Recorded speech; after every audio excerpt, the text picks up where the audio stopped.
China stretches over 5,026 kilometers of the East Asian landmass, where it is surrounded by the Korea Bay, the Bohai Sea, the East China Sea, Taiwan Strait, the Yellow Sea, and the South China Sea.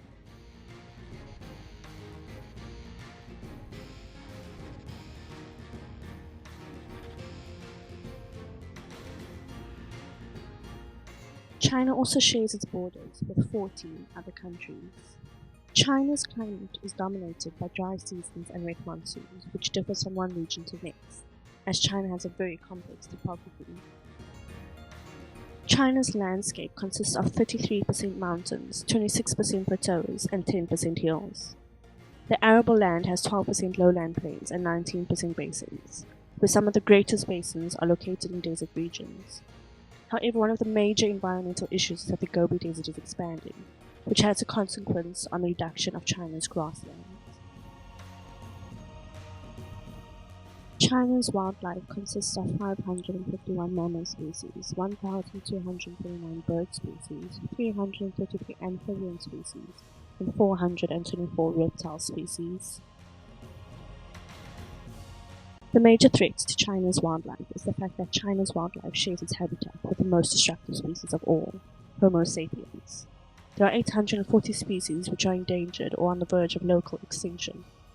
As a result, humans are destroying habitats, polluting and poaching wildlife for food, fur, and for traditional ingredients. China has 18% of its biodiversity protected. This 18% is broken up to 17% on land and only 1% in sea. China has a total of 2,154 protected areas, where 1,887 of them are of IUCN categories. The major protected areas are seen on the right. They are located on the Tibetan Plateau. The first reserve takes up 600,000 square kilometers. This area is the second largest reserve in China. It protects various ungulate species as well as well-preserved ecosystems. The second reserve takes up 45,000 square kilometers, where it is the largest reserve on a mountain. It protects rare and endangered animals, for example the Tibetan antelope. Then there is a third reserve which covers 40,000 square kilometers and protects the snow leopards. The last reserve, also known as the Three Rivers Nature Reserve, covers 152,000 square kilometers, where it protects the headwaters of the Yellow River, the Yangtze River, the Mekong River, along with grasslands and forests. The aim of this video is to try and work out a conservation plan for China and to help educate others about conservation. For the methods, data was downloaded from the DIVA GIS website. The data included China's mass land cover, rails, roads, water bodies, and an admin zero, amongst others. The mass land cover was then loaded onto DIVA software, where it was then exported to Idrisi. A final map was generated using this data. A global land cover legend as well as a palette was applied to the final map to make it look more realistic.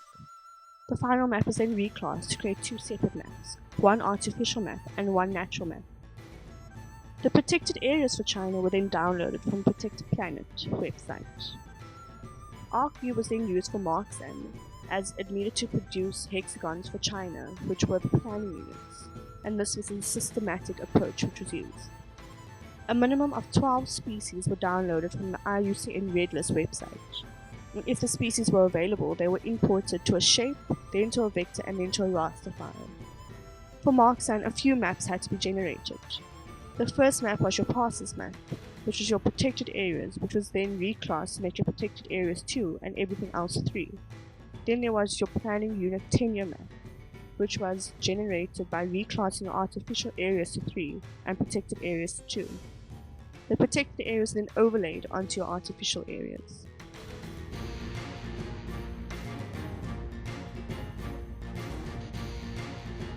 These are China's conservation planning units. Here the systematic approach was used, which breaks a country up into pixels and is based on your target cells. The ecological approach did not work, which uses watershed. These are the species which were downloaded from the IUCN Red List website. They are threatened and range from least concerned to critically endangered. For the analysis, Marksan consisted of two parts.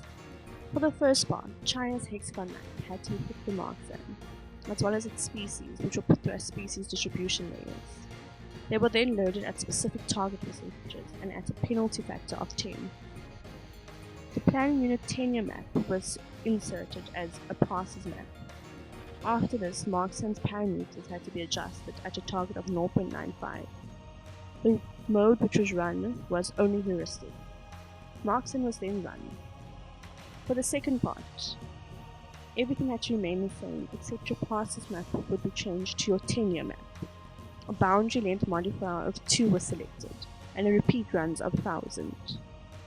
You had to change your heuristic option to the second option, and had to click threshold and insert a threshold of 1200 with a penalty factor A of 9 and a penalty factor B of 2. This was then run until you got most of the species conserved. For more information, please refer to the marksman tutorial in the credits. These are the final conservation targets, where the species run to marksman at 20%. Here we have the results which were generated in the first part of marksman. In the right hand corner we have the map running 40% and the other map at 20%. Here we have the results generated from the second part of marksman. Once again in the right hand corner we have the map at 40% and the other map at 20%. Figures 3 and 4 will run at a percentage target of 40%. However, after marksman was run, a total of 10 species were unprotected. Therefore, marksman had to be run a second time. The second run had produced figures 5 and 6, which were run at 20%. This time there were a total of 7 species which were unprotected. These maps were used as the final maps as more species were protected. Figure 5 shows the areas which are currently protected, whereas Figure 6 shows the potential areas where conservation could take place. Out of the 19 species which were downloaded from the IUCN Red List website, only 7 were unprotected. The species included the crested warbler-tit, the spiny frog, the toothed dolphin, the Tibetan monkey, the sperm whale, the risso dolphin, and the Minshan toad. Some possible solutions to conserve these species include things such as, for the crested warbler-tit, it's not only found in China but also in its neighboring countries, and therefore could be protected by those countries. This bird is also able to migrate to other places for flight. For marine species such as the sperm whale, the risso dolphin, and the toothed dolphin, they are not only found in China's waters and are able to migrate to other parts of the ocean and therefore could be conserved by those countries.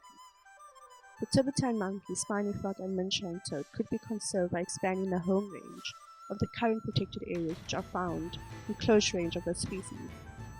Another way to perhaps conserve is to look at the conservation status of the species.